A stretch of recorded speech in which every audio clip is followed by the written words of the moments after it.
Hello, I'm Lara Kulcharsan and this is Newsfeed, your dose of what people are talking about online. US President Donald Trump has announced 5 cryptocurrencies will be included in a new strategic reserve for the United States. They are Bitcoin, Ether, XRP, Solana, and Cardano. The announcement shook the market and temporarily pushed up the prices of these digital assets. It's the first time these names are being shared with the public. Bitcoin and Ether were expected, of course, but the others came as a bit of a surprise. According to CoinGecko, the total cryptocurrency market soared by about 10%, adding more than $300 billion in value in the hours following the announcement. Gains later retreated following Trump's tariffs announcements. In the last few weeks, crypto has been taking a hit, but with him announcing this, crypto seems is going to be on the way back up and we're going to head back into a bull market. 2. Regulatory shift. In the past few years, crypto has been on the fringes of regulation and there's been unclear regulation on how to operate in the industry.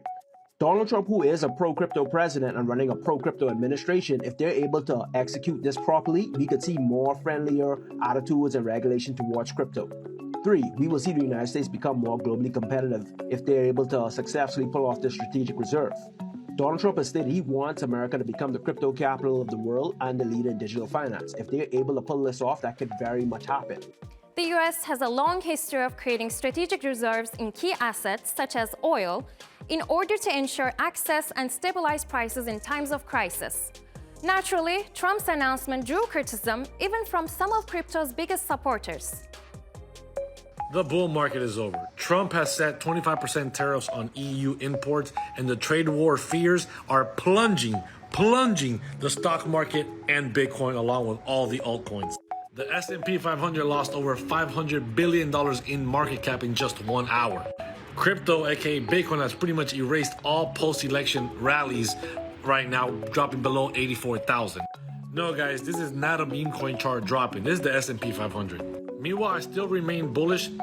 Staying below these levels down here could take us all the way down to the 80,000, 79,000 area, which is a yearly untapped average. We will have to reevaluate how Bitcoin reacts once we get to these levels, if we get to these levels. If we do not get a V-shaped recovery from here, Bitcoin could be in trouble. But I want to make it clear, there is no guarantee we're going to 80,000. There is no guarantee that going to 80,000 is the end of the bull market. It's going to be highly dependent on how Bitcoin reacts if we get to 80,000 and how we react once we get to 80,000. If we get the V-shaped recovery as we are expecting, potentially at these levels or at 80,000, everything will still remain the same and bullishness will continue. For the simple fact that we've had 3, potentially even 4 trade war scares already since January, and each time the market has recovered drastically right after a week or so.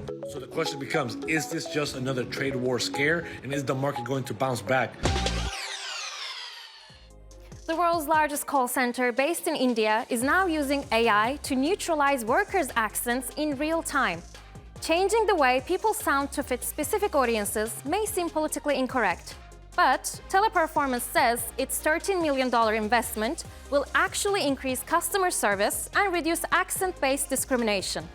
And it's quickly becoming a trend in the industry.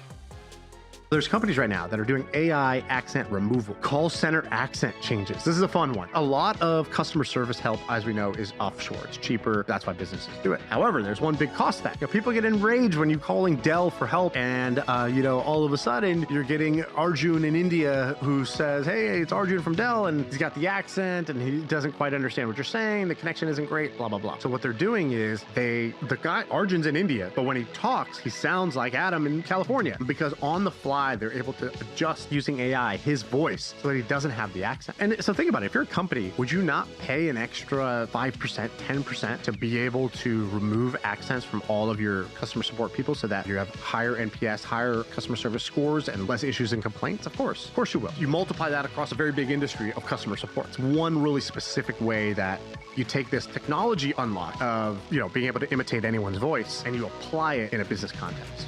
Do you remember the movie Her? When the lead character, Theodore, fell in love with an artificial intelligent operating system, many thought it was an overreach. Well, 12 years later, it's almost biting reality. OpenAI CEO Sam Altman's World Network found that more than a quarter of users flirt with chatbots based on a survey of 90,000 people. Now, the internet has a new question to answer. Is flirting with an AI chatbot betrayal? If you are dating someone and then they have an AI girlfriend or boyfriend, is that cheating? No, I don't think so, but that doesn't necessarily mean I'm cool with it. But I feel like a lot of people would argue it is, or maybe it's emotional cheating, but not physical cheating. And one of the pieces that I saw, the guy was talking about how, like, it's just easier because this AI girlfriend or partner or whoever, like, they don't have opinions really, they don't have needs like a real human does. And therefore, they're easier because you can just unload your problems and they just always focus on you and they always take care of your needs and you don't have to worry about focusing on them or taking care of their needs. It's terrifying, but I do get the appeal in some way. But it's like the fact that you're calling it your girlfriend is the thing that I'm like, oh, you're cheating on me. This is cheating. AI chatbots aren't primarily focused on romance, of course. They were invented to make our lives easier. But many feel that using ChatGPT, Gemini, or DeepSeek is a form of cheating. Others say, don't be ridiculous. It's like saying using a calculator is cheating. Why do we feel guilty? Could it be that somewhere along the way we were taught that real work means struggling alone, or that the harder path is always the right path, or the very common one, which is that if you're finding easy solutions, then you're just lazy? But here's the truth. Most of this comes from a way of thinking where generations before us experienced work very, very differently than we do. Growing up, my dad used to use maps. Now he uses GPS. Is that cheating? Sending an email instead of writing a handwritten letter, is that impersonal? Using a keyboard instead of writing with pen and paper, does that make me less literate? The guilt isn't about AI. It's about the permission to make our work easier, to focus on ideas rather than the grunt work, and to stop glorifying working harder and the struggle. The real question isn't whether using AI is cheating. It's questioning why we believe we need to suffer in order to create something valuable. Imagine a video call where the quality and clarity is so amazing that you feel like you're having a face-to-face conversation. Introducing Project Starline, a collaboration between Google and HP set to release later this year as a three-dimensional video platform. And what sets it apart is that users won't require conventional glasses or even a headset. This person isn't really there. This is Google's Starline project, and it makes you feel like the person you're talking to on a video call is really in the room. It uses a bunch of cameras and sensors and then projects a digital recreation of the person on the other side onto a series of lenses. The lenses act like a screen, kind of like those holographic birthday cards, and the result is apparently 100% convincing. The technology could have uses ranging from the medical field to just better ways to connect with others, and they've just released it to be tested by more companies. Unlike the video calls that we become used to, Starline will offer users more realistic images by using AI and depth-sensing cameras. It will capture any movement in real time. The creators hope the experience will be more engaging. Now, the big question is, where will this new technology leave Microsoft Teams and Zoom? There's a new trend, and it's personal: revenge quitting. A survey from Software Finder says US employees are fed up with low pay, no raises, and dead-end jobs. But they're not leaving quietly. The survey says 28% of full-time employees expect revenge quitting to occur at their workplace in 2025. Have you ever felt like storming out of your job? Not because of a better offer, but just to make a point. Well, if you have, you're not alone. Now, revenge quitting isn't your 2 weeks notice final farewell.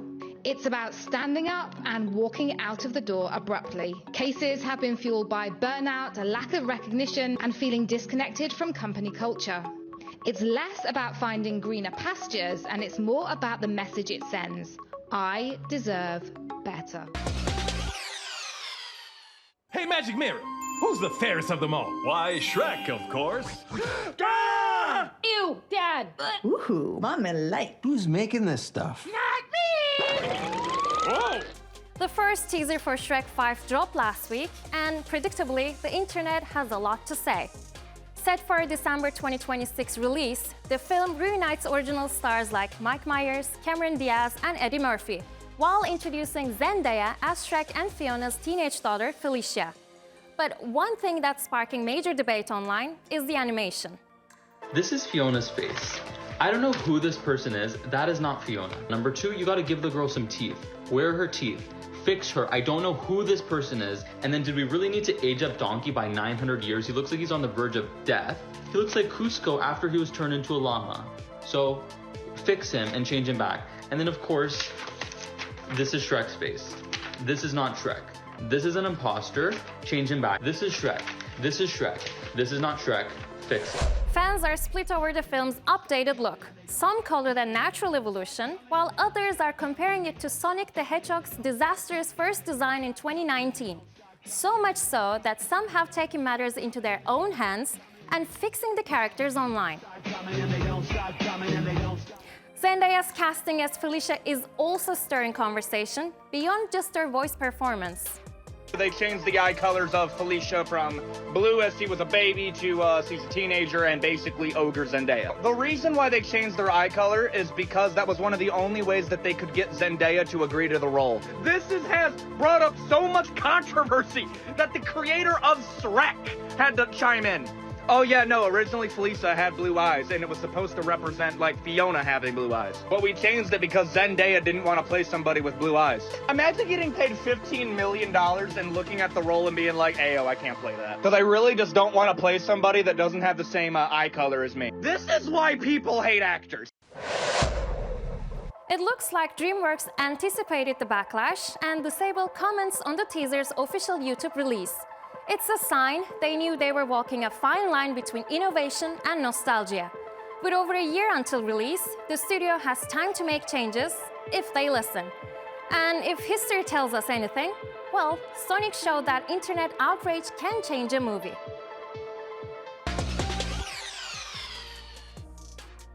As Muslims observe the holy month of Ramadan worldwide, they celebrate it with different traditions.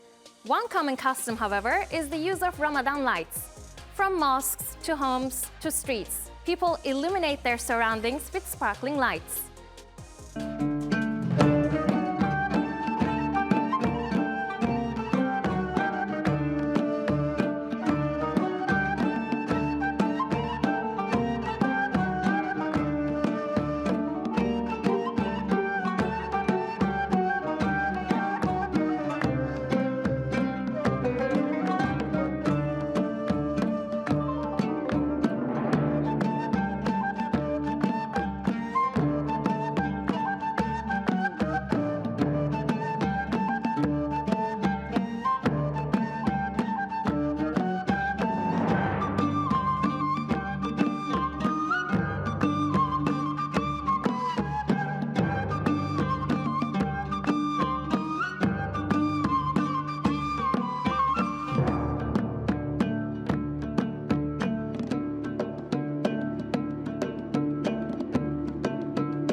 That's our show. Find our latest stuff on YouTube and do subscribe to our channel. See you soon.